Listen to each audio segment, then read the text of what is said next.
মেয়েটা কি রে? ওর নাম হচ্ছে নাজিয়া, কলেজে নতুন অ্যাডমিশন নিছে। চেনা নাই জানা নাই, হুট করে তুমি আমাকে প্রপোজাল পাঠাবা আর আমি অ্যাকসেপ্ট করে নিব? একটু সেজে গুজে কলেজে এন্ট্রি নিবা, মুস্কি হাসি দিবা, আর অমনি সিনিয়ররা প্রেমে পড়ে যাবে। দেখুন ভাইয়া, আপনার কথা ভুল হচ্ছে। ভাইয়া? আমি কারো ভাইয়া না।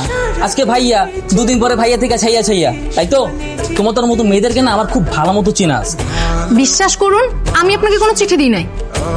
আমি কেন ওনাকে চিঠি দিতে যাব? আমি তো ওনাকে চিনিই না। আপনি আবার আসছেন? আমি না ভেবে দেখলাম এভাবে রিজেক্ট করে দিয়ে তোমার মন ভাঙাটা আমার একদম উচিত হয় না। তাই ভাবলাম তোমার প্রপোজালটা অ্যাকসেপ্ট করে নি। আজকে থেকে তুমি আমার girlfriend. I love you too. খুশি? আপনি কেন বুঝতেছেন না? আমি আপনাকে কোনো চিঠি দেইনি। চিঠিটা হয়তো অন্য কেউ দিয়েছে।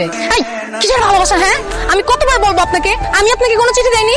আর শুনেন, আপনি কলেজে আমার সিনিয়র। কলেজ কিন্তু এখন ছুটি হয়ে গেছে।